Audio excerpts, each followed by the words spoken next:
ओडिशा के बालासोर से बेहद चौंकाने वाली घटना सामने आई जब मुर्दा घर से एक पिता अपने जिंदा बेटे को निकाल कर ले गया। पश्चिम बंगाल के हावड़ा के रहने वाले हेलाराम मलिक के मुताबिक ट्रेन हादसे के बाद उन्होंने अपने घायल बेटे से फोन पर बात की थी, जिसके बाद वो हावड़ा से एम्बुलेंस के जरिए बालासोर पहुंच गए। लेकिन वहां पहुंचकर हेलाराम मलिक को उनका बेटा कहीं नहीं मिला। उनके मुताबिक उन्होंने बालासोर के सभी अस्पताल छान मारे और आखिरकार उन्होंने मुर्दा घर में जाकर अपने बेटे की तलाश की। लेकिन वहां पहुंचकर उन्होंने देखा कि शवों के बीच में उनका बेटा जिंदा है। বাঁহাতটা ভালো ছিল, তখন বাঁ হাত দেখিয়ে জানাবার চেষ্টা করছে যে আমি আছি। इसके बाद हेलाराम मलिक अपने बेटे को बालासोर से कोलकाता ले गए, जहां अस्पताल में उसका इलाज जारी है। इधर रेलवे सूत्रों के मुताबिक ओडिशा के बालासोर में हुए ट्रेन हादसे के दौरान 40 लोगों की जान करंट लगने की वजह से गई थी। 2 जून को हुए इस भीषण हादसे में 280 से ज्यादा लोगों की मौत हो चुकी है और 1000 से ज्यादा लोग घायल हैं। इस बीच रेलवे के सूत्रों का कहना है कि बालासोर ट्रेन हादसे में 40 लोगों की मौत करंट लगने की वजह से हुई, क्योंकि उनके शरीर पर चोट के कोई निशान नहीं थे। जानकारी के मुताबिक यह हादसा तब हुआ था जब कोरोमंडल एक्सप्रेस लूप लाइन पर खड़ी मालगाड़ी से भिड़ गई थी, जिसके बाद कोरोमंडल एक्सप्रेस के 2 डिब्बे सामने से आ रही यशवंतपुर एक्सप्रेस से टकरा गए थे। और रेलवे सूत्रों का कहना है कि टक्कर लगने के बाद बिजली का तार टूटकर डिब्बों पर गिरा, जिससे वहां करंट फैल गया था। हादसे के बाद सैकड़ों शव पटरियों और डिब्बों में बिखरे मिले।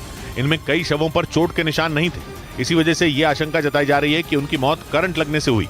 इस बीच एनडीआरएफ के सूत्रों के मुताबिक ओडिशा के बालासोर हादसे के बाद रेस्क्यू ऑपरेशन में शामिल जवानों के दिमाग पर गहरा असर पड़ा, क्योंकि एनडीआरएफ के कुछ जवानों को पानी खून जैसा लग रहा है, जबकि कुछ को भूख ही नहीं लग रही।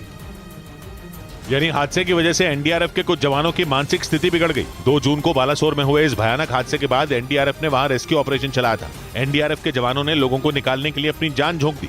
लेकिन अब एनडीआरएफ के सूत्रों का कहना है कि इस हादसे का गहरा असर उनके दिमाग पर हुआ। लगातार शवों और घायलों को निकालने की वजह से एनडीआरएफ के जवानों में अलग अलग लक्षण नजर आने लगे थे। एनडीआरएफ के सूत्रों के मुताबिक कुछ जवानों को पानी खून की तरह दिख रहा है, जबकि कुछ को भूख लगनी बंद हो गई। हालांकि इन लक्षणों के दिखने के बाद जवानों की काउंसलिंग शुरू कर दी गई। इस बीच अमेरिकी नौसेना के एक रिटायर्ड अधिकारी ने अटलांटिक महासागर में 93 दिन तक पानी के अंदर रहकर एक नया वर्ल्ड रिकॉर्ड बना दिया। उन्हें एक रिसर्च के लिए समंदर की गहराई में भेजा गया था और वो 93 दिनों के बाद बाहर निकले। जानकारी के मुताबिक अमेरिकी नौसेना के रिटायर्ड अधिकारी जोसेफ डिटूरी को एक रिसर्च के लिए इतने दिनों तक पानी के अंदर रखा गया, जिसके बाद यह दावा किया गया कि पानी में रहने की वजह से उनकी बीमारियां घटने के साथ ही उनके जीने की क्षमता करीब 10 साल और बढ़ गई। और उन्होंने सबसे ज्यादा दिनों तक समंदर के अंदर रहने का विश्व रिकॉर्ड भी अपने नाम कर लिया।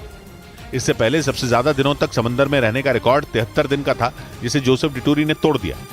उधर इजरायल ने ईरान के हाइपरसोनिक मिसाइल बनाने के दावे पर पलटवार किया और साफ कर दिया कि वो ईरान के किसी भी हथियार का जवाब दे सकता है। एक रोज पहले ही ईरान ने आवाज की रफ्तार से 15 गुना तेज उड़ने वाली हाइपरसोनिक मिसाइल बनाने का दावा किया। लेकिन इजरायल ने ईरान के उस दावे को हंसी में उड़ा दिया। वहां के रक्षा मंत्री ने ईरान को चेतावनी देते हुए कह दिया कि वो उसके किसी भी हथियार का जवाब आसानी से दे सकते हैं। मतलब इजरायल ने यह साफ कर दिया कि वो ईरान की किसी भी धमकी से डरने वाला नहीं, क्योंकि एक रोज पहले ही ईरान के मीडिया में इस तरह की खबरें आई कि ईरान ने बेहद खतरनाक हाइपरसोनिक मिसाइल बना ली है, जो आवाज की रफ्तार से करीब 15 गुना तेज उड़ सकती है और उसे कोई डिफेंस सिस्टम हरा नहीं सकता। जिसके बाद ये माना गया कि ईरान ने एक साथ अपने 2 दुश्मनों इजरायल और अमेरिका को डराने का काम किया। हालांकि इजरायल के तेवर देखकर ऐसा लगता नहीं है। इस बीच